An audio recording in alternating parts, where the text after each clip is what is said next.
Oof. This report is so boring. Numbers, accounts and statistics. I hate it. I'm an artist. When I was younger, I used to write short stories, novels, poems, and I was good at it. What has happened to my inspiration? What am I doing here? A publishing house. That's where I would like to work. Okay, Victoria, stop dreaming. Let's get back to the report. The boss wants it on his desk at 5 this afternoon. Oh, isn't there anything more interesting to do? Like listening to some good music.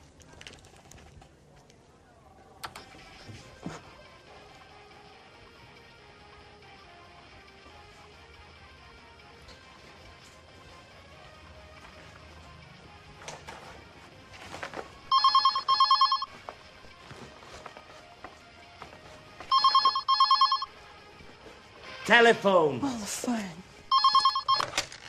Hello, this is Victoria Lee. Oh, Lucy, what can I do for you? No, I'm not busy. Well, actually, I am very busy. I have to write a boring report for the boss. Anyway, what is it? Is there a problem? What?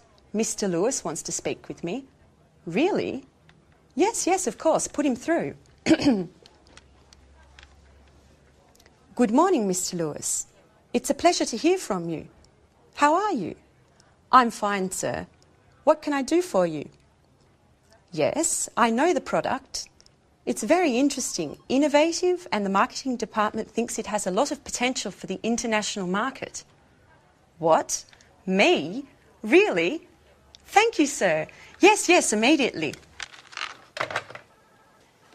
Yes, yes, Victoria. Today is your lucky day. Bye-bye, boring report.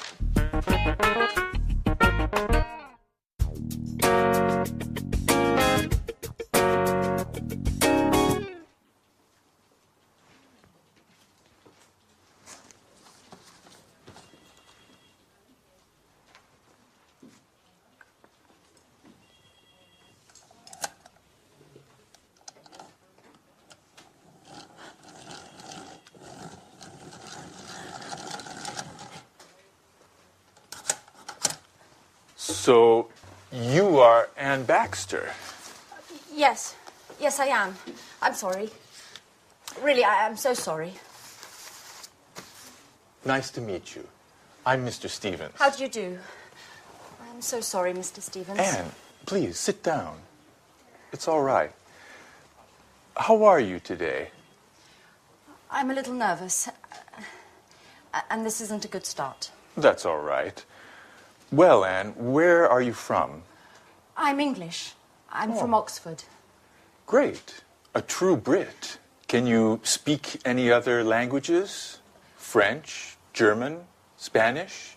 I can speak French, a little Spanish, and a few words of Italian. My sister is in Rome studying history of art at university. Okay. Very interesting. And can you use a computer? The internet? I'm not a genius with the computer, but I can use one. Great, Anne. I have your CV here, and I see you already work here. What do you do exactly? I do this and that. I usually work from home. I have an office in my room with a big desk and 2 chairs. And Fine. That's fine. And do you live alone? No, I share a flat with my Australian friend Alice. And there's a new flatmate now. His name is Jack. He's from New York. He's very nice. That's fine. Great, Anne. You're very well prepared. You have a good education, and you're very precise. You're just the person for this internship. Oh, thank you, Mr. Stevens. Thank you so much for this opportunity.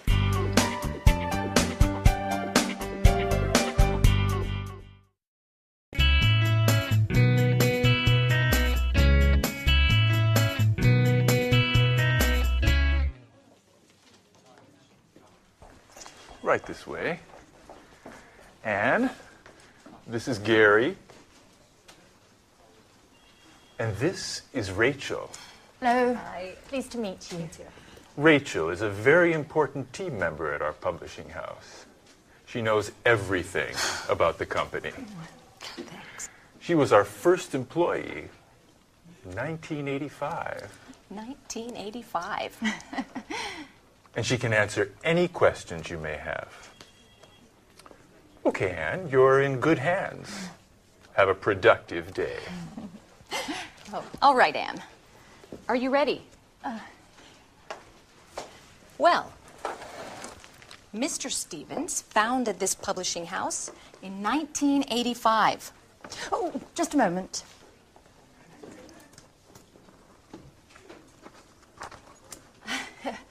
Okay. I'm ready now. Our first product was a children's book. It was very successful and sold more than 3 million copies. We had 20 different translations. Over time, the company changed and diversified, and we have now fiction, cookbooks, and tourist guides. Cookbooks and...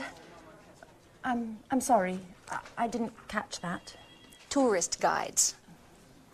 We also have an encyclopedia of history and one of art history. Sometimes we publish economic texts, and our catalog, with over 10,000 titles, makes us one of the most important publishers in the country. 10,000. We also employ more than 150 people. Is everything clear?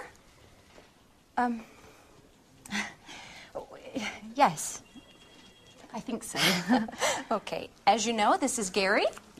He works in the advertising office, where he develops new client contacts and keeps in touch with our authors. Pleasure to meet you, Anne. It's so nice to have such lovely colleagues in this company. Fine, Anne. Okay. Let's move from theory to action. Okay. This is your desk. Here's your computer. Mm-hmm. You know how to use one, don't you? Yes. As I told Mr. Stevens, I'm not... Okay. No need to waste time. Okay. Over there is the fax and the photocopier. Okay. There's a coffee machine in the hall over there. Mm-hmm. But please, few breaks and keep them short. Do you understand? Yes. Excellent, Anne. Get to it.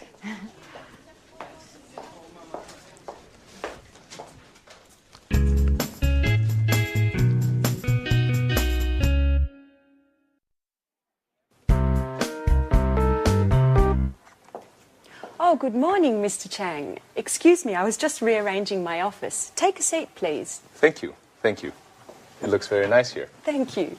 Well, before we begin to talk about our new product, I would like to give you some information about our company. Speedmaster Spectre is a multinational company which specializes in well-designed, high-tech sporting goods. Founded in Los Angeles in 1995, we now have 15 branches worldwide. That's very interesting, Mrs. Lee. How much is your company's revenue? Over the past few years, Speedmaster Spectre's revenue has grown impressively. Today we have a turnover of more than 60 million euros of revenue. Our revenues abroad amount to more than 50% of that total. Very impressive. And what are your target markets? We have product lines for men, women and children with gear covering head to toe. Our brand is synonymous with reliability. Speedmaster Spectre is trusted around the world, and we are considered one of the leaders in our sector. Great. So, what can you tell me about this new product? This is a revolutionary new tennis shoe. It's extremely durable thanks to our high-quality materials. We're interested in the Southeast Asian market. We believe that these shoes are the right product for that market. And where are they manufactured? Right, that's our strength. We have factories that meet all work standards and regulations in the countries we would like to target. And what is your role, Mrs. Lee? In the past, I was responsible for the Southern European market. Just last week, I took on a new role to test and distribute our products into the Chinese market. It's a very challenging position. That could deliver positive results. Together we can do great things, Mrs. Lee. Well, goodbye, Mrs. Lee. This meeting has been very profitable for both of us. Let's talk soon. Thank you, Mr. Chang. And yes, let's meet again soon. Great. Bye-bye.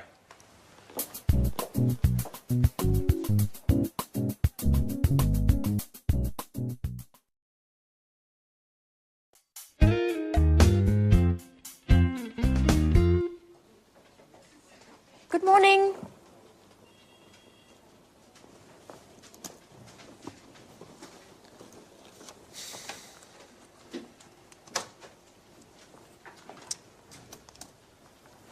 So, are you ready? Yes, quite ready. Okay, then let's begin.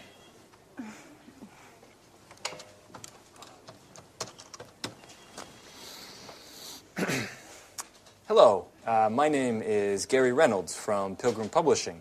May I speak to Mr. Jones? Mrs. Jones, how are you? And how is that wonderful apple pie of yours? I'm fine, thanks. Certainly, I'll hold.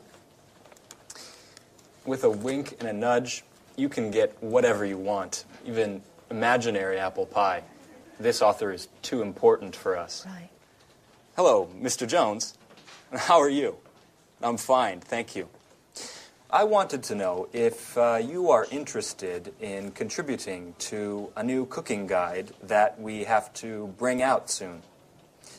Yes, it's a 6-volume collection of recipes to fit the needs of all tastes, with a detailed photo guide for preparation and cooking techniques.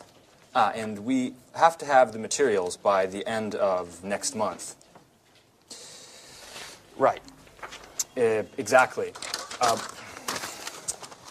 Sure. Of course. Yes. Excuse me. Could you hold on for a moment? Anne, that's enough. Stop now. I can't concentrate. Oh, sorry, Gary. Sorry. Yes.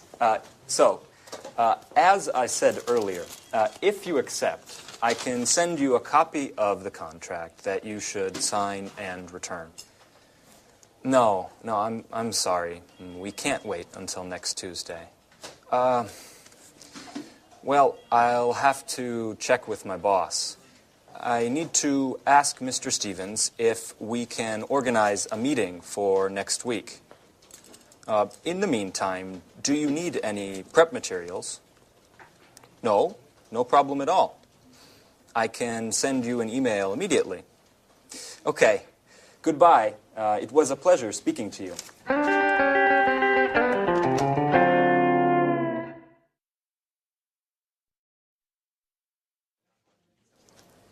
Do you always have to take notes? Yes, I do. I have to learn as much as I can, and there's so much to learn. I study my notes every evening.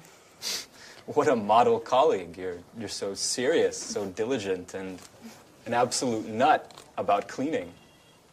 Truly an asset to this company. You're making fun of me. No, of course not. It's such a shame. Such beautiful eyes shouldn't only read all the time. Come on, Gary, stop it. Let's get back to work. Okay. I mustn't pay you any compliments then. So, Ms. Baxter, can you give me the notes from my conversation with Mr. Jones? Okay. So, you said to Mr. Jones that... Oh, I have to start from the beginning, right? Anne, calm down. It's not an exam. I know what we should do. You should try a telephone call. Me? Oh, no. No, I'm not ready yet. Sure you are. It's not that difficult. Okay.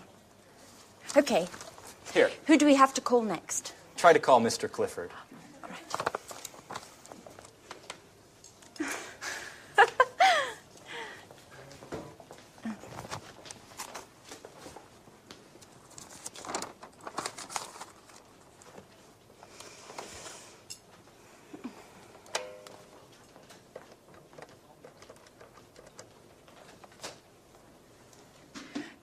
Hello. This is Anne Baxter from Pilgrim Publishing. Please may I speak to Mr. Clifford?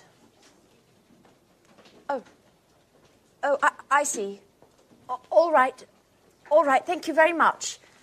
Right, goodbye. Well, what happened? Well, Come on, tell me. I dialed the wrong number.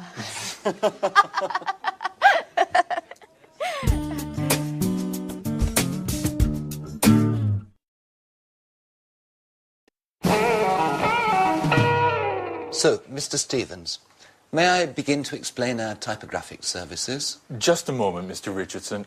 I'm still waiting for our new intern. She has a lot to learn, and I think our meeting would be very useful for her. Good morning. I'm sorry I'm late, Mr. Stevens. Never mind, Anne. Anne, this is Mr. Richardson. How do you do? Good morning. Anne, I see you've had your hair done. Very nice. Oh, thank you, Mr. Stevens. It looks like you were out late last night. I hope you had fun. Were you at a party or perhaps a club? Oh, no. I was at home. Actually, it was quite a difficult night. Anyway, I don't want to bore you with my personal problems. Right. So, Mr. Richardson, tell us about your typographical services. Founded by Charles Emerson, Montex has been active in the typographic market since 1985. From the beginning, we have been known for our innovation and high-quality products. Mr. Emerson's children, John and Lucy, have continued the tradition by improving and enlarging the family business. The first Montex office was located in Russell Street. Oh, Russell Street! That's where the flower market is. I went there just the other day and bought 2 beautiful yellow orchids. I'm sorry. I'm sorry, Mr. Richardson. I didn't mean to interrupt you. As I was saying, over the years and following changes in the market, our company has diversified and extended its line of products. We've purchased the latest technology, offering our customers the best package available on the market today. In 2000, we moved to a larger office space in order to improve production. Our new headquarters are located in Rodney Road, and we have approximately 55,000 square metres at our disposal. Well, that's a huge space. Yes, that's right. It's very big.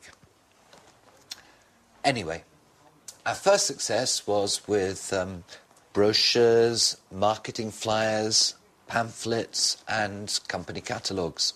We also provided business cards and general printing services. Over time, we moved into book publishing as digital technology and expansions in the market gave us the skills to enter the market. Currently, we're equipped to provide highest quality publishing at an extremely competitive price. Our current capacity is more than 100 million pages per year.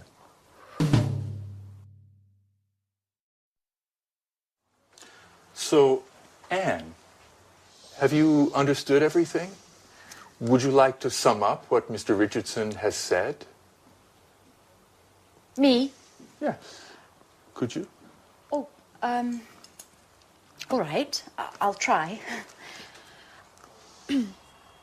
Established in 1985 by Charles Emerson, Montex has successfully grown and adapted to changing client needs. In 2000, the company transferred to Rodney Road, where, thanks to cutting-edge equipment capable of high volume, it has optimized its production and extended its offerings, specializing in the publishing sector. Currently, it provides top-quality printing at extremely attractive pricing. Well done, Anne. You have a great ability to summarize. You know, Mr. Richardson, we aren't very pleased with our current typographers. They don't meet deadlines. Professionalism, efficiency and punctuality are the keys to our success. Do you know, that in just a few years, the number of Montex clients has grown by 100%. And what sort of printing do you principally use? Digital printing and offset printing in the case of high-density needs. What? Offset printing? Young lady, you work for a publishing house and you don't know what offset printing is? No, sir. I'm afraid I don't. Is it important? Anne, offset printing is the classic way in which a graphic project done on a computer is converted to the final printed page. I get it. I get it. Well, it is important. It's extremely important. What an idiot I must seem. I basically told you I have no technological know-how. You know, Mr. Stevens, I am studying the editor's manual that you gave me, but I haven't got to the letter O yet.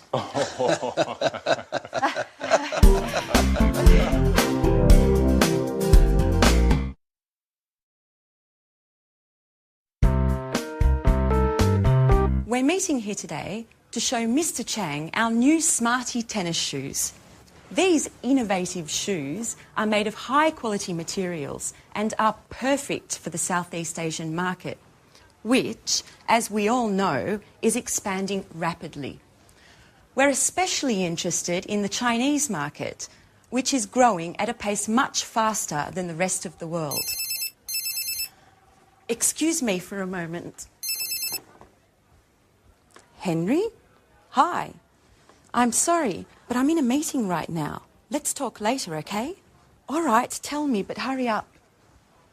No, Henry, I never told John he could watch TV all day. He must have misunderstood. All I said was that he can watch all the TV he wants, but only after doing his homework. This really isn't the right moment, Henry. I'm sorry. Can we continue this conversation later on this evening? Pardon the interruption. Now, as I was saying... Excuse me, Victoria, but do you think this is the right product for the Chinese market? I think that before we export Smart in the Southeast Asian market, we need to take a close look at the local competition and the market's tasters in the sector. Excellent observation, Paul. We've actually already done market research, and as Mr. Chang can confirm, demand for sporting goods in China has grown by 50% over the past 10 years. Far Eastern consumers are increasingly interested in the latest fashion. They have become the most demanding consumers of fashion and quality in the world. Isn't that right, Mr. Chang? Oh, yes. Your fashions have reached our shores. Fashion is law, especially for young consumers. In fact, purchases are driven more by trends than by the actual products. And what about the competition, Victoria? It's a well-known fact that labor costs are lower in China, and the shoes produced in China are much more cost-competitive than in Europe. Right again, Paul. However, our shoes are manufactured with high-quality materials that target an upper-level segment of the market. This market segment is quite happy to spend more on products that are well-equipped, last longer, and are of a higher quality. Do you have any data on how Smarty sales are going in Europe and in the States? Yes. Our marketing department sent me the latest report just this morning, and I'm happy to say it's very encouraging. Smarty has become one of our most successful products of the last few years. Demand is growing exponentially, and the satisfaction level of these shoes is much higher than that of similar shoes produced by other companies. In fact, Smarty shoes are considered one of the most durable, the most functional, and, most importantly, the most popular amongst the youth market. And what about the distribution? It's a very important aspect that we shouldn't underestimate. Yes, Mr. Chang is here to help clarify this issue for us. It is extremely important to have a detailed distribution and promotion plan. we've also got to create a reputable chain of agents to distribute our products over the widest possible area. This, in turn, will help us make importation easier and reduce taxes for entry into the Chinese market. Look, I'm very happy to provide you with any information you may need, as well as contacts inside the Ministry of Industry and the Chamber of Commerce. But, of course, success depends on your goals, your strategy, and the type of financing plan you're willing to provide. And besides that... Oh, excuse me yet again. John, what do you want? I told Dad I'm in an important meeting. No, John, I didn't say that. First do your homework, and then you can watch TV, okay? And listen to me. I don't care if your friends aren't studying today just because it's a holiday tomorrow. Do you understand? Tomorrow we're going to see your grandparents, so you have to study today. That's enough of this story, John. No, that's not true. I'm a good mother, and I love you. But it doesn't mean I don't have the right to tell you what to do. Listen, I don't want to talk about this anymore. Goodbye. Pardon me, just a little domestic problem. Well, yes, Mrs. Lee. We all know that kids cause more problem than work. You're right, Mr. Chang. Kids, anyone who understands them is a genius.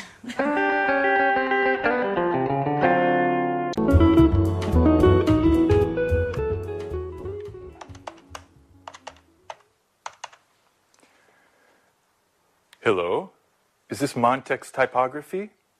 Good morning, this is Louis Stevens of Pilgrim Publishing. I'd like to speak with Mr. Emerson. Oh, he's in a meeting. I see. Could you put me through to one of his children, to John or Lucy, please? Oh, they are also in a meeting. Fine, then may I speak with Mr. Richardson? You don't mean to say that he's also in a meeting? Yes, I see. Is there anyone that I could speak with to find out if our order has already gone to press? I'd also like some information about deliveries. Yes, I see. They're all in meetings. Could you take a message for Mr. Emerson? Ask him to call me as soon as possible, ASAP. I'll be in my office until 4. Thank you. Goodbye. Well, they certainly do like meetings at Montex, don't they?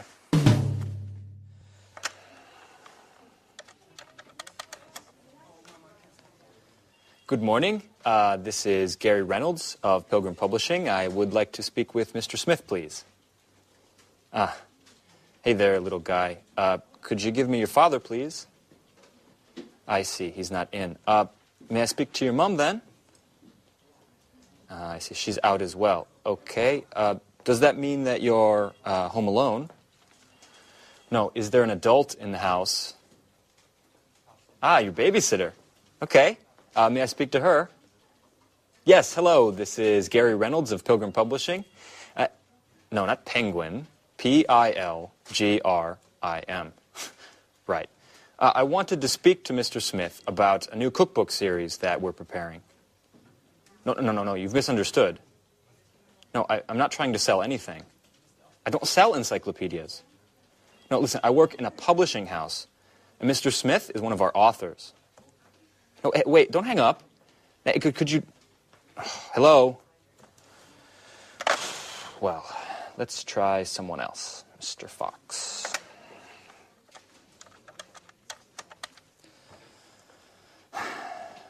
Good morning. This is Gary Reynolds of Pilgrim Publishing. Answering machine. Great. Yes, good morning. This is a message for Mr. Fox. I'm Gary Reynolds of Pilgrim Publishing, and I was interested in finding out if you would like to participate in a new cookbook series that we are publishing soon. You can contact me at your earliest convenience, and you can reach me at the number 786-8776. Okay, thank you. Goodbye. Well, seems like today is just not my lucky day. Oh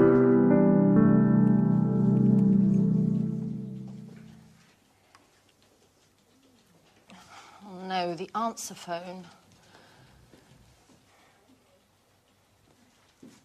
Alice! Hello, it's Anne. I need to speak to you urgently. Please call me as soon as you get this message. I've got lots of news to tell you about Peter and Sharon.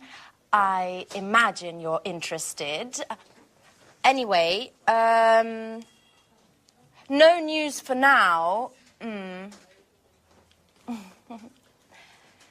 Okay, I'll give you a hint. Peter telephoned to say that he'd called Sharon about Japan, and do you know what she said? I'm not going to tell you. Call me and you'll find out. Okay, bye. Speak to you soon. Oh, you can reach me at the office. Bye, bye.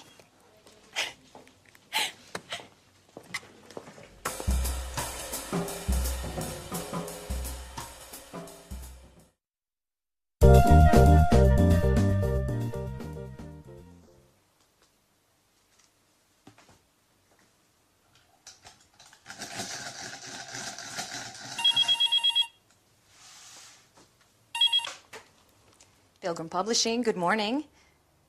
Who is this? Yes, this is Mr. Stevens' office. With whom am I speaking? Oh, good morning, Mr. Emerson. If I'm not mistaken, you're the head of Montex Typography. This is Rachel Gordon, Mr. Stevens' assistant. It's a pleasure to meet you. On the phone. No, I'm sorry. Mr. Stevens isn't in at the moment. He just left. Yes, I know it's 4 o'clock. No, unfortunately, he was called away unexpectedly. Would you care to speak with me? No, don't worry. There are no secrets between Mr. Stevens and myself. Yes, he telephoned to find out if you had already begun work on our order. And I think he also wanted to know about the means of delivery. Uh-huh. Fine. Ah, Mr. Stevens will be pleased. Yes, I've taken note of everything. In any case, I'll have him call you tomorrow morning. When will you be in? At 10. Okay. Fine. Goodbye, Mr. Emerson. I look forward to meeting you in person.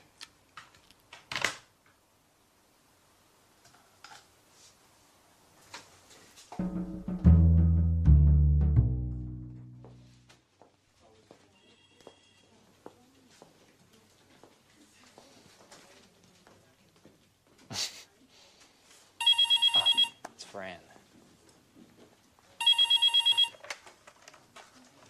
Hello? No, I'm sorry. She's not here right now. Who's this? Alice. This is Gary. Right, the Joker. Which, by the way, was Anne's idea. No, I didn't want to go along, but she insisted. No, I don't know where she's gone. Perhaps to make some photocopies. Would you like to leave a message? Uh-huh. Okay, I'll tell her to ring you as soon as she returns. Are you at home? No, your cell phone. Okay. All right, bye. Oh, hey, Alice. You seem like a really nice girl, even if we don't know each other. May I ask you something? No, it's just that, well, would you like to have dinner with me tonight? But please, don't say anything to Anne. She might get angry. No, I know you two are such good friends. You live together.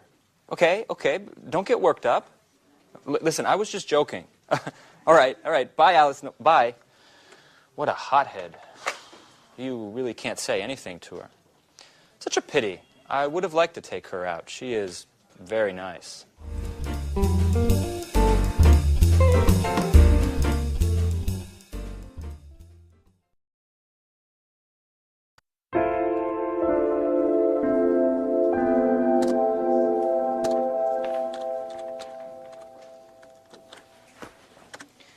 So, Anne, how did your meeting with Mr. Stevens and the Montex representative go? Quite well. Actually, it was very interesting. Did they come to any agreement? Well, for the moment, Montrax is going to print 3,000 copies of our next series of cookbooks. Mr. Stevens wants to give them a trial run and see how they work. If they meet their deadlines and price competitively, he'll sign on for larger deals in the future. Well, we're hoping to optimize our work and drive down costs a little. Anne, the publishing market is in a deep crisis. Readership is dropping rapidly, which is driving down sales. At the same time, production costs are increasing because of foreign rights acquisition as well as distribution costs. As a matter of fact, I haven't bought many books recently. Tell me, Rachel, does this crisis also affect us here at Pilgrim? Certainly. The negative trends of the market are felt throughout the sector, beginning with those who work in it. In any case, I'm optimistic, and I'm sure this is just a passing crisis, and that the publishing sector will soon recover. That's probably what Gary wanted to talk to me about this morning. I saw him, and he said that he had something very important to tell me. Uh-huh. What? Why are you making that face? No, it's nothing, Anne. It's just that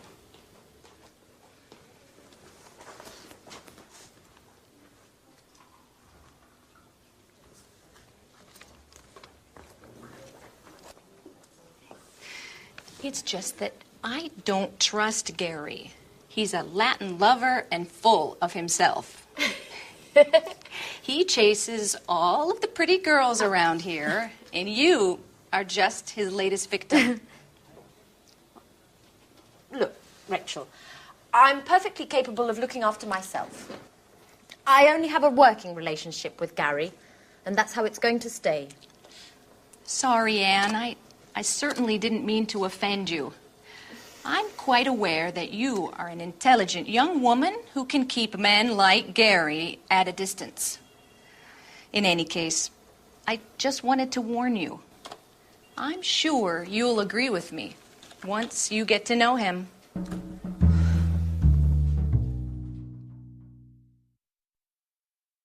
Yes, to be honest, I am a bit worried. Profits are down 8% over the last few months. And just yesterday, I read an article in Media World that confirmed my suspicions. Forecasts for the publishing market are quite pessimistic.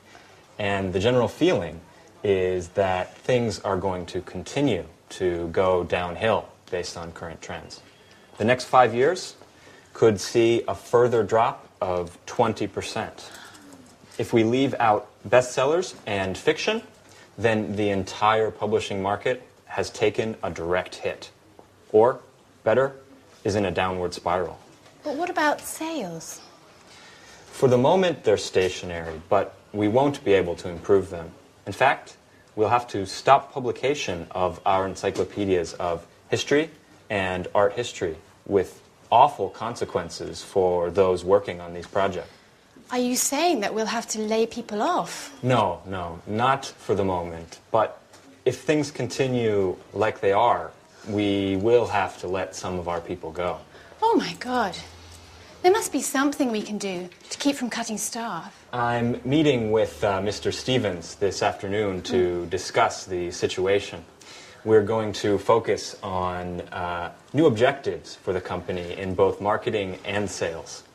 Perhaps we will develop a new line of economic paperbacks, which might help sales. But the other publishers are already doing that successfully. I think we'll need to develop new products to encourage new market opportunities. Well said, Billy. I've already got an idea to suggest. It won't resolve all of our problems, but it could bring about some interesting developments. And what might this new idea be? Anne! Well, Anne, are you in there? Hey, you! I'm looking for my friend Anne. Is she with you? Anne!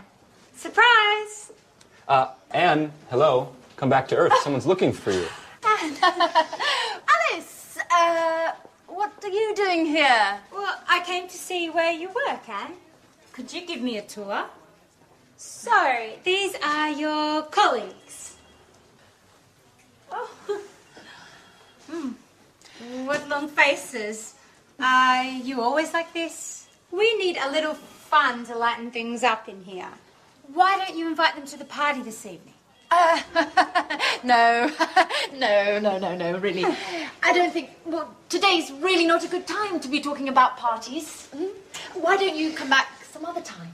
And perhaps warn me in advance, perhaps. Bye-bye, Alice.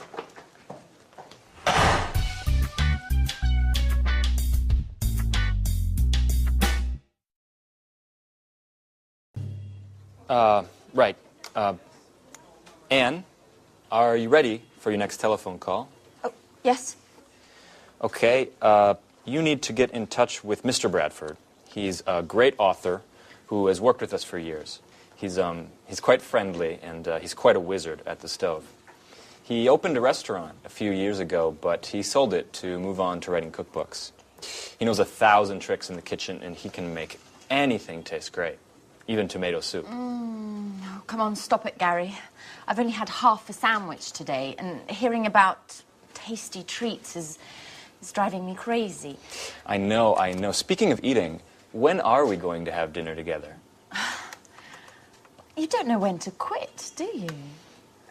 Enough joking around. But let me give the kitchen superman a call. Okay, but don't forget to pay him compliments. This guy just eats them up.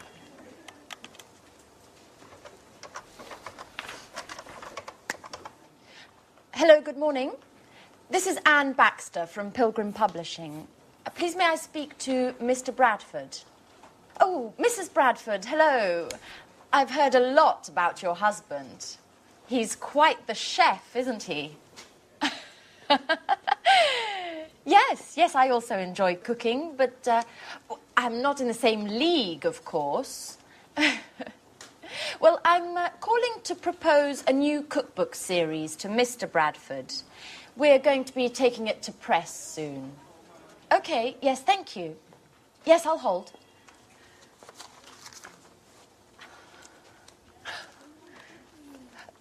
Good morning, Mr. Bradford. Hello, this is Anne Baxter from Pilgrim Publishing. First of all, congratulations. You're a legend around here. But as I was telling your wife, I'm calling to see if you're interested in participating in a new cookbook series that Yes, I know that you've always spoken to Gary Reynolds, but I'm the new colleague who's been assigned to this project. I beg your pardon? Well, excuse me, Mr. Bradford, but I don't understand why you consider Mr. Reynolds to be more competent than myself. In any case, if you'd like to speak to him, hold on a moment. I'll put you through. Hey, Mark. How are you? Yeah, I think you upset Anne, our new intern. Oh, she's a fantastic colleague, diligent and hardworking. Yeah, let's set up a meeting so you can meet her. You'll be very impressed. She's also a great cook. In the meantime, I'll send you a detailed outline of the project. Okay, and we'll see each other Tuesday at 10. Okay, right. Bye, Mark.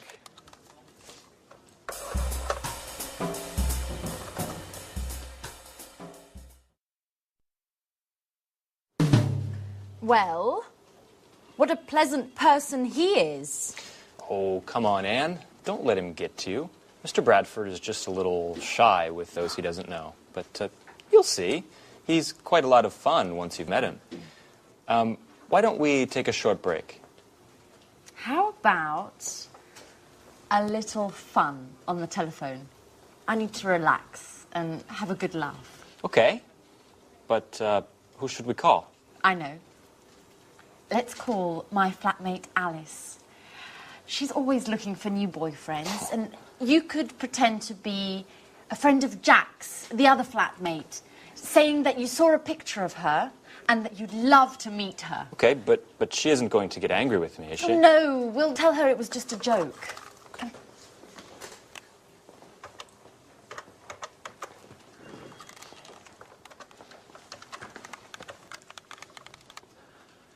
Hello? Is that Alice? Yeah, this is Gary. And I'm calling because, Well, I'm a little shy. and I'm a friend of Jack's, and yesterday he showed me a picture of you. And, well, I think you're pretty cute. Hello? Could you speak up? The line is terrible. Yes, I'm also having problems. This line must be congested. My name is Gary, and I'd like to get to know you a little better. What? Who are you? I'm a friend of Jack's, and yesterday I saw A picture of you. How could that be? What picture? Don't raise your voice with me. Me, Alice. In the picture, there were 3 people. One was Jack, one was an ugly girl, and then a very beautiful lady. And Jack told me it was you. hold on while I put you through to a friend of mine who doesn't agree with me about the ugly girl. Hello? Who's speaking? This is Alice, and I urgently need to speak with the other guy. I think his name is Gary. I'm afraid I can't hear you. Could you speak up? I said I urgently need to speak with Gary. Oh, I'm afraid Gary's very busy at the moment. If you'd like an appointment, I can fit you in the beginning of next month. What? You are joking, aren't you? I told you I need to speak with him immediately. Alice! It's Anne. It's a joke. And you fell for it completely. Anne, you scared the hell out of me. What a stupid joke. Okay, maybe it was a stupid joke, but you bought it hook, line and sinker.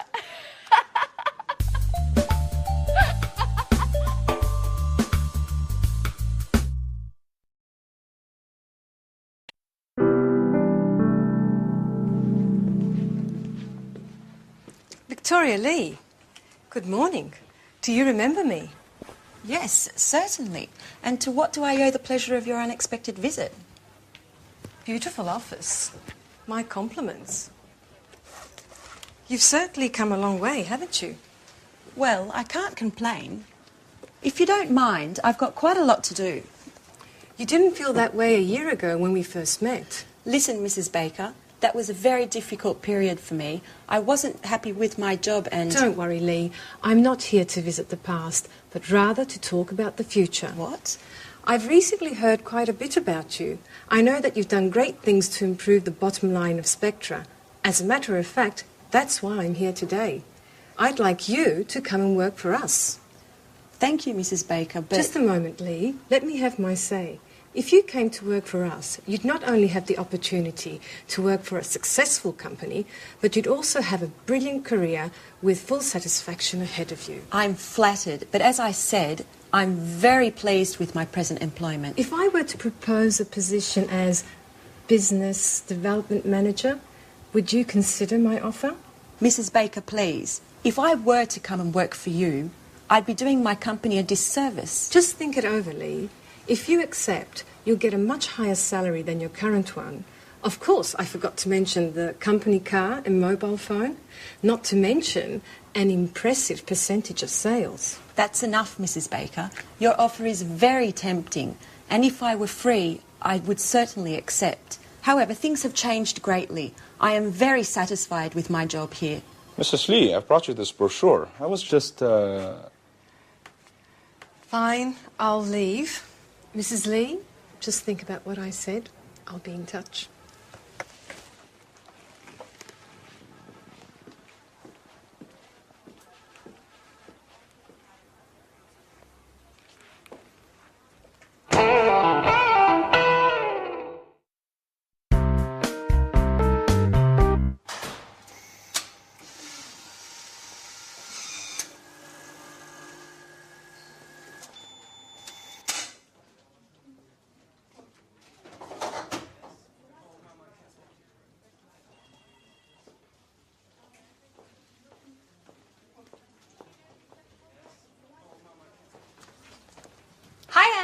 Have you got a moment?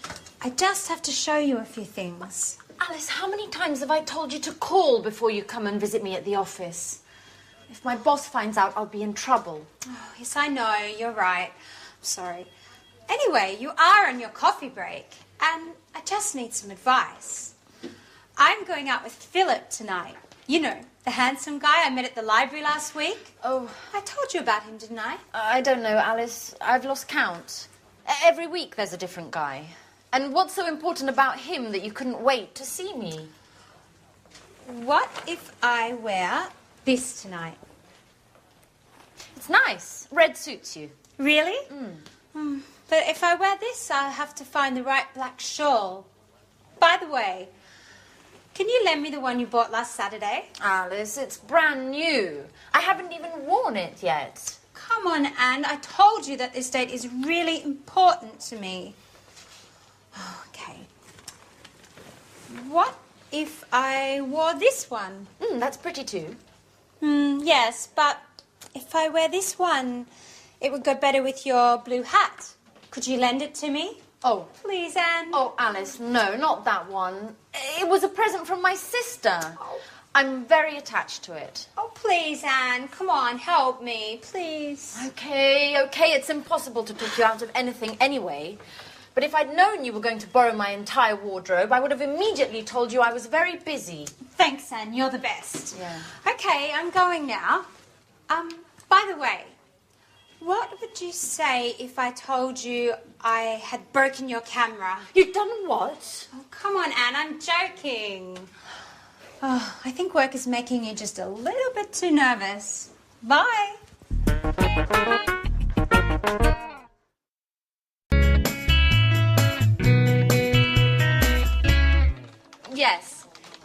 Yes, Mr. Jones. The collection is divided into thematic volumes. Your volume will be the first, dealing with starters. That's right. Yes, recipes should be written clearly and precisely. Well, I'm not sure I agree with you there. Ingredients should be written separately, directly under the title of each dish. Okay, I'll expect your first instalment next week then. All right, goodbye, Mr. Jones. Goodbye.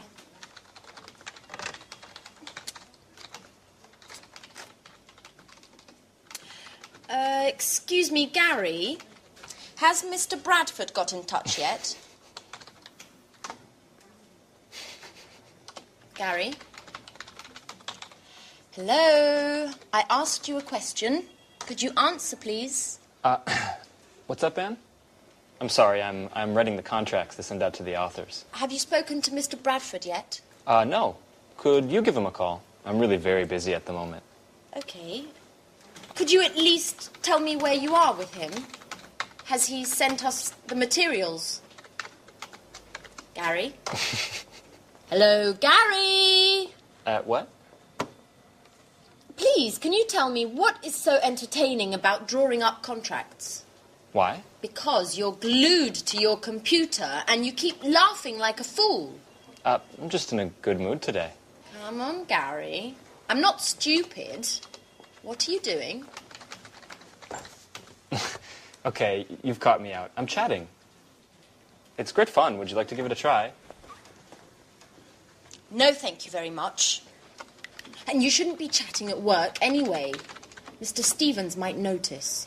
Now, why would he? If he walks in the door, I'll just close the window and continue typing up the contracts. Anne, relax. Let's chat a bit together. No, I'm afraid I can't. Somebody needs to work around here. Now, could you explain how I should proceed with this? You spoke to Mr. Bradford, so could you give me some details on your agreement? Yes, he should have sent some materials in 2 days ago, but we still haven't received anything yet. Give him a call and see where he's at with those.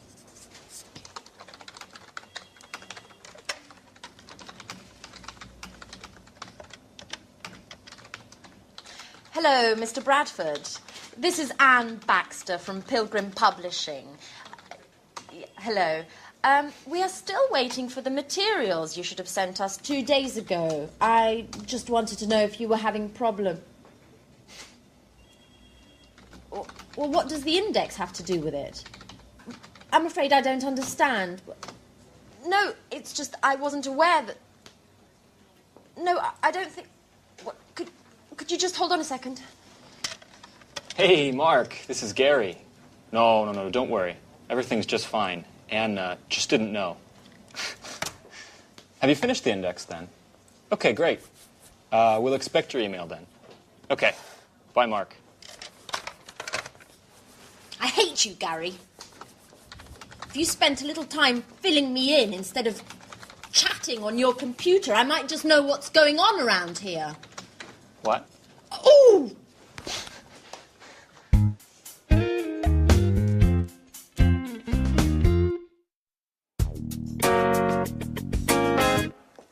Mrs. Lee, excuse me for disturbing, but I need to speak to you for a moment. You're not disturbing, Mr. Chang. What can I do for you? Perhaps it's none of my business, but considering the importance of the deal for you and your company, I want to be absolutely sure that everything goes smoothly and that no ugly surprises are around the corner. I don't understand, Mr. Chang. What are you getting at? You see, Victoria, I value you highly and trust in you, but I don't like people going behind my back. What are you insinuating, Mr. Chang? Victoria, I know very well the woman who visited you in your office yesterday, Mrs. Baker, Human Resources Director for Play, the world's largest sporting goods chain. And? Mrs. Baker is well known as a headhunter. You know, those personnel managers who rob other companies of their own talents to employ for their own companies. So tell me, Victoria, what did Mrs. Baker want from you? You're right. Mrs. Baker made me a very interesting offer, but I certainly have no intention of accepting. Are you quite sure, Victoria? Look, Mr. Chang, I had an interview with Mrs. Baker last year. At the time, I was working for Spectre, but I was very unhappy. I had been hired to work in the business office and had expected more important assignments. But unfortunately, my work was very monotonous and boring, nothing that met my expectations. So I sent a CV to Play, they contacted me for an interview, but there weren't any positions open at the time.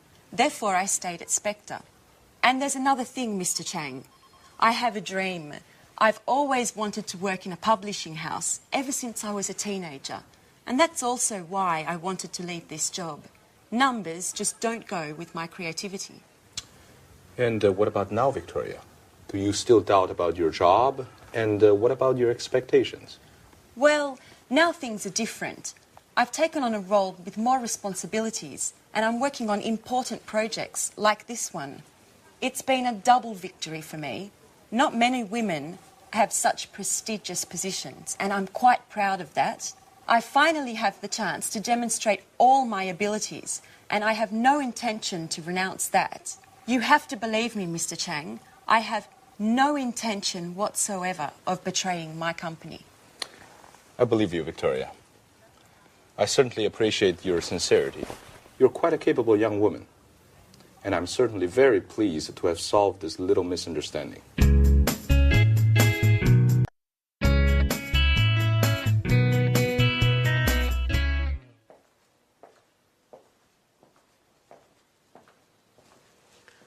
Excuse me, my name's Victoria Lee. Today's my first day at work, and I'd like to know... Great. Great way to start. Where is everybody? Mr. Stevens told me I was going to meet my new colleagues, and they were going to explain everything. Wonder if I've come to the wrong department. Ah, you must be the new arrival. Pleasure to meet you. I'm Rachel. The pleasure's all mine. My name's Victoria Lee. Mr. Stevens asked me to show you the office and explain everything. So, over there is the fax and the photocopier. This is your desk and computer. What else? Oh, yes, you'll find a coffee machine down the hall. But please, remember... Few breaks, and please keep them short. This gentleman is Gary Reynolds, head of marketing. How do you do? I'm Victoria. Mr. Stevens tells me that we're going to be working closely together. I must say, it's quite a pleasure to spend so much time with such a lovely young lady. Happily married woman. Married with a son, as a matter of fact. Well done, Victoria. Let him know who's who. Gary's the kind of guy who can't control himself with attractive women. Thank you for the compliment, Rachel. Let's get down to work. Here's an analysis of last year's investments. As you can see, we've consistently improved our bottom line in all sectors, even if, as far as I'm concerned, we need to move more aggressively into the market. What exactly do you mean? Well, improve our e-commerce play, for example. Let's imagine for a moment that Pilgrim were to develop an advanced online catalog that would allow users to purchase directly online. Don't you think that this way we could dramatically cut our distribution costs? Certainly. But what does Mr. Stevens think?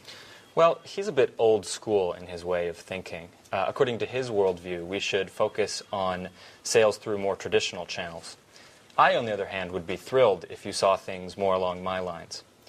Why don't we develop a realistic marketing strategy that includes possible e-commerce earnings? Perhaps we could convince him together. I'm afraid I can't at the moment, Gary. I've got to focus on the bookkeeping to begin with. Listen, why don't we have a little dinner together tonight and then continue working at my house? I'm married, remember, Gary?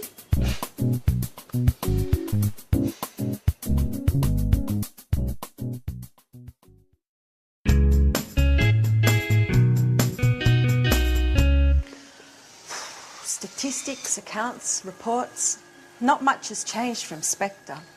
And I was hoping for a more creative position. See you later. Oh, hello. You must be the new hire. I'm Anne Baxter. I'm Victoria Lee. I recognise your name. Have we met before? I don't think so. Or perhaps we met at the Red Lion pub. I often go there with my friends. No, it doesn't sound familiar. Actually, I have a son, so I don't get out much. But still, I've heard your name before. Just a moment, now I remember. We met on the telephone when I was still working at Spectre. We both had that problem with our courier, Fast. Oh, yes. Oh, yes, I remember now. You were having problems with a shipment to China. Gosh, what a coincidence. Well, who would have ever thought we would end up working together? So, how are things going? Well, it's still too early to say. Today's my first day at work. Oh. Well, I presume you've already met Gary. Yes, earlier. We're working on a project together. And I bet he's already invited you out to dinner. Yes, as a matter of fact. And he's probably told you that he loves working with charming young girls such as yourself. Yes, and how do you know? He always uses the same line. He did the same with me. How original. Well, I'm pleased that you've joined us here, and, well, I hope we'll become great friends. Yes, well, I'm sure we will. You're very nice. And who knows, maybe that telephone call was destiny. Ooh.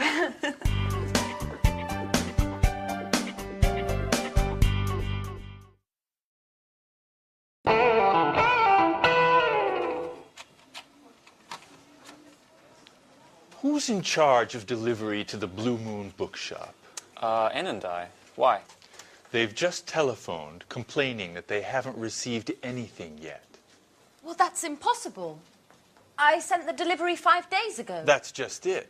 I don't understand what could have happened. The merchandise should have arrived by now. Anne, call the shipping agents to find out what's up.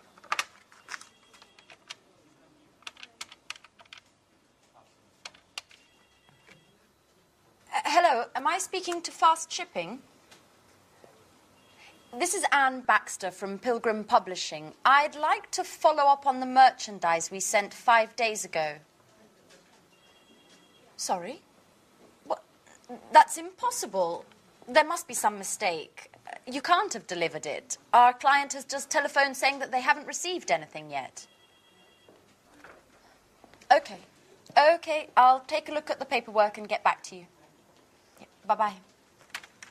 Well, Fast claims that the goods were signed for by the consignee.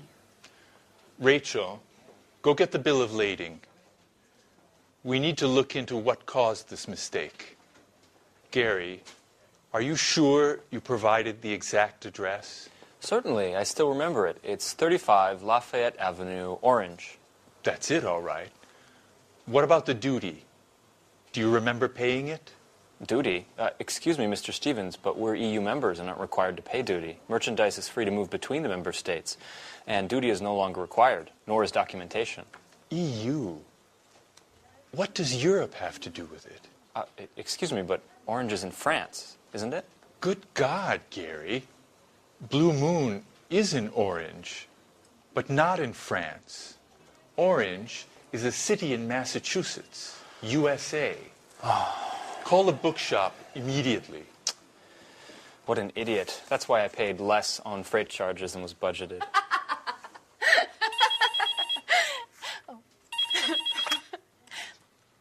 Hello, Pilgrim Publishing. This is Anne Baxter. How may I help you? Hello, this is Victoria Lee.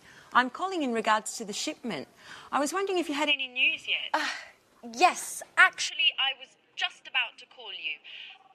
unfortunately, there's been a misunderstanding. But don't worry. We're taking care of things on our end, and you should receive the goods very soon. Could you tell me exactly what's happened? My boss is extremely upset. The shipping documents were in order. According to the bill of lading, the supplies should have already arrived. Can you explain why the merchandise is blocked in the custom warehouse?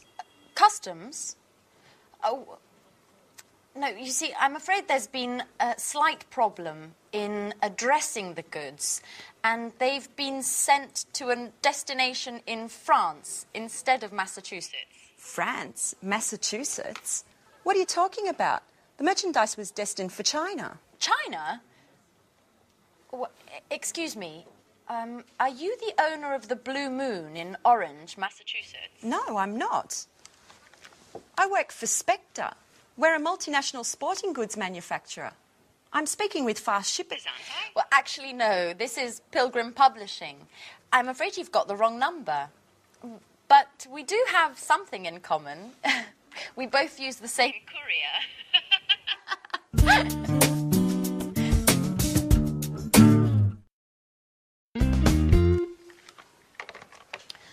Life is funny. I dial a wrong number, and who do I call? A publishing house. Maybe it's fate. Nice young woman as well. What was her name? Anne Baxter, that's right. We use the same couriers and are both having problems with deliveries. What a strange coincidence. Mrs. Lee, have you spoken with fast shippers yet? Not yet. The number's always busy. We have to figure out what's happened. This delivery delay is costing us a lot of money. The courier assured us that the merchandise didn't have to pass through customs, that it would have left their warehouse with the customs bill already compiled, without any additional customs requirements. That's right. Considering the shipping costs, they're so high because they include all international delivery costs, such as transit, loading and unloading, assembly, and warehouse storage costs. Just a moment. I've got it. Did you remember to attach the certificate of origin, Mrs. Lee? The certificate of origin? I don't really know what that is. It's never been required for our shipments. The certificate of origin is that document which states the merchandise's country of origin for customs purposes. It's absolutely necessary for companies doing business in countries which don't belong to the EU, provided upon customs officials' request. And China is one of those countries. I'm sorry, Mrs. Collins. I didn't know. I swear it. Up until now, I've never taken care of shipments. This is going to be one very expensive mistake. Oh, by the way, I'll be taking our losses caused by this delay out of your salary.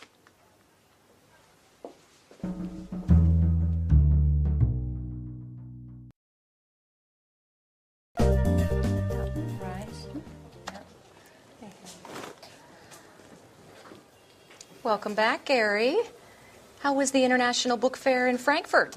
Great. I cultivated a number of interesting contacts that could lead to great opportunities. I also participated in a very important conference on the current state of affairs in the international book market. Oh, do tell, Gary. Yes, okay, but just a brief summary because I've really got to get going. Mr. Stevens wants a report on the trade fair ASAP, and I've been away for 3 days, so I've got a ton of work to catch up on. In any case, a number of the top company representatives from the largest international publishing houses participated. The most interesting presentation was surely that of John Schumann, one of the top experts in the publishing sector. And what did he have to say? Excuse me, just a moment. It's one of my contacts from Frankfurt.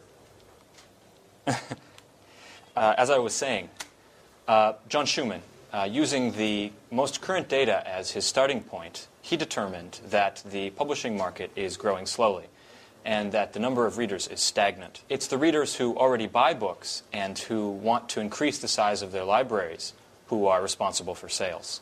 To cut a long story short, the current crisis has been around for a while. Unfortunately, yes. Just the other day, a friend of mine from Amsterdam in the publishing trade was telling me that his company has had to let 15 people go since the beginning of the year. You're kidding. Does that mean that we could become redundant? No, Rachel, I just finished telling you that the trade fair was a huge success. We've just got to look at these things over the long term. It's the latest technologies that will offer the most success in this market. What do you mean? I'm talking about digital editing. We are on the cusp of a revolution in publishing. In other words, the transition from printed publishing to digital publishing. I'm afraid I don't agree with you, Gary. Internet, email, CD-ROM, DVDs, and all electronic gadgets put together will never substitute the joy of reading a book. I know, Rachel, you are a Luddite, but this is the future. The owner of a multimedia publishing house from Stockholm told me that they were able to greatly lower production, distribution, and warehousing costs, all due to digital publishing. Not only that, but just think of the level of interaction we can achieve with readers via internet. And besides that, just a moment, excuse me. I bet it's one of your important contacts from Frankfurt. Yes, as a matter of fact, it is. Judging from your expression, I'd say that these contacts are mostly female.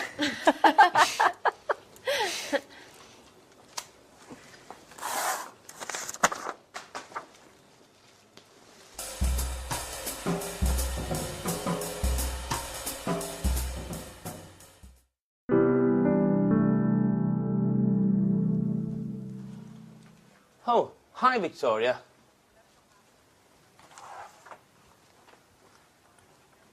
Why weren't you at the meeting this morning? Which meeting? The meeting that Mrs. Collins called with all the department heads to come to grips with the situation. And I quote, to discuss the means with which we can improve both production and company efficiencies. No one told me anything. I bet she did that on purpose. My darling boss. She wanted to get back at me for a mistake I made on a shipment. She always keeps me out of the loop on all the important developments and makes me do the work of a secretary. I hate her. Come on, Victoria. Chin up. Things will get better. I'm not sure about that, Paul. Anyway, tell me, what did you discuss at the meeting? Well, you can imagine the tone that Mrs. Collins used. She prefers cold and distant. She urged us all to work even harder to overcome this difficult moment for the company. According to her, we should be working 24/7, 365. Listen to this. She told the warehouse manager to calculate the efficiency of workers more precisely as they go about their tasks, and if necessary, to lengthen their hours. Then she invited Mr. Rover, the personnel director, to evaluate the necessity of any new hiring. She told him that from now on, each and every short-term or long-term plan must first be evaluated and approved by her. I always said she was a dictator. Yeah. And she claims that we should be delighted at her flexibility, and that many corporate heads she knows would just resort with a huge personnel cuts to improve the situation. Oh, what an understanding woman. You bet. Then she added that companies need to meet deadlines. and to work within strict budget in order to keep clients satisfied and remain competitive in the market. Finally, referring to you, she reminded us all that delays and errors in projects are absolutely unacceptable. What are you doing, Victoria? Are you taking notes? No, I'm writing my letter of resignation.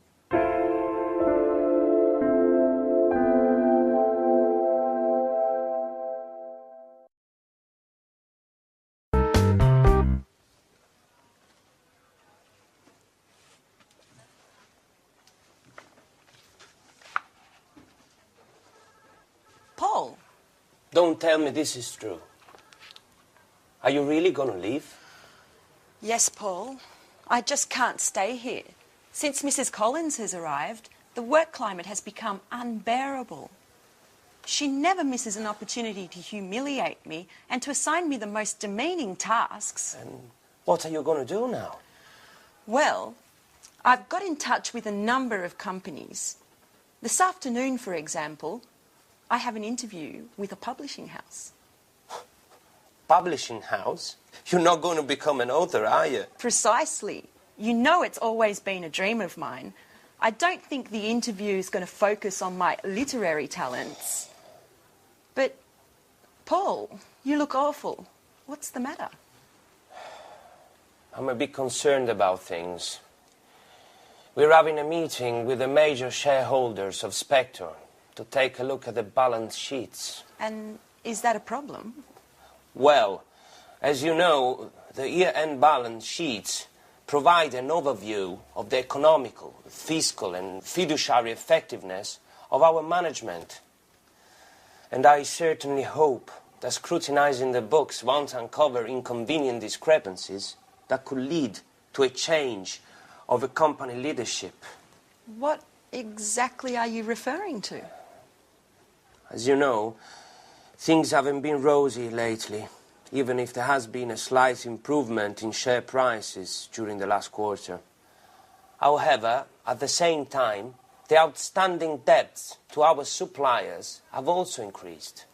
In other words, our revenues don't cover our expenses. The situation is serious then. That's right. I'm afraid we'll need to resort to additional outside financing.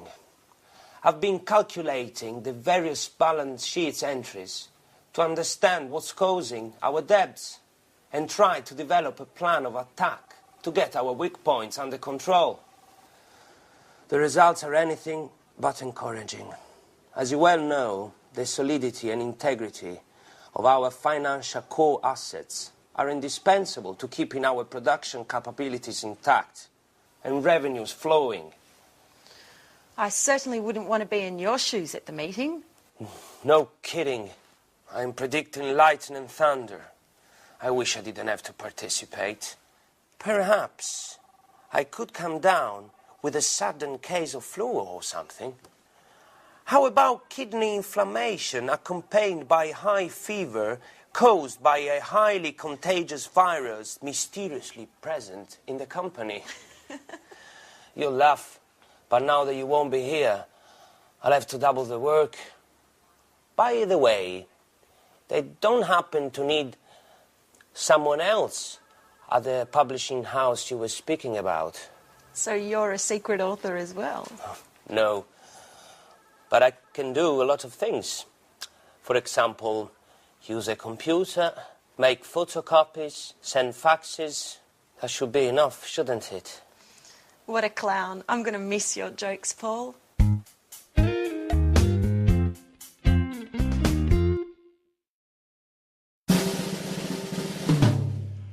Yes, I see.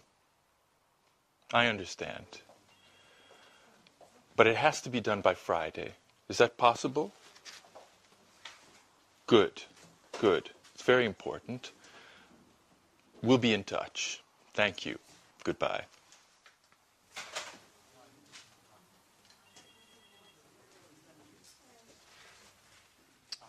Mrs. Lee, you've got an exceptional CV. Well, thank you, Mr. Stevens. I don't quite understand why you left Spectre. According to this, you were in a position of considerable responsibility. That's true. I was very satisfied with my job at the beginning. I had a very prestigious position and many high-profile projects were sent my way. However, once Spectre was taken over by a Japanese multinational, things just took a turn to the worse.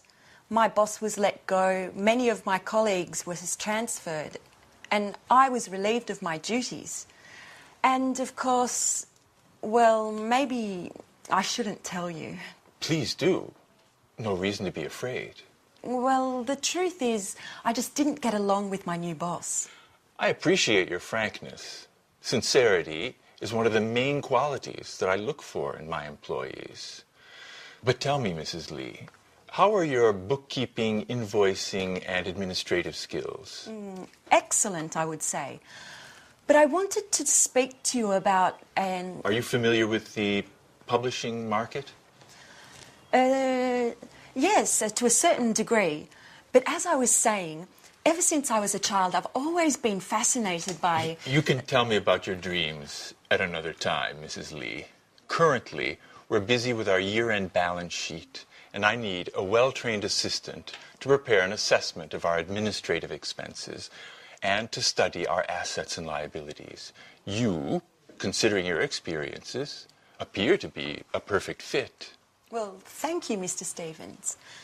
But once this emergency has blown over, I was wondering if perhaps you could take me into consideration as Yes? as an author. I'm quite talented. My literature professor at university used to encourage me. This is not a school, Mrs. Lee. I got in touch with you to speak to you about our marketing office. That's what I'd like to hire you for. Please don't be offended, but keep your dreams to yourself for the moment. As far as books are concerned, we can get started on the bookkeeping immediately. Certainly. But later? We'll see. We'll see.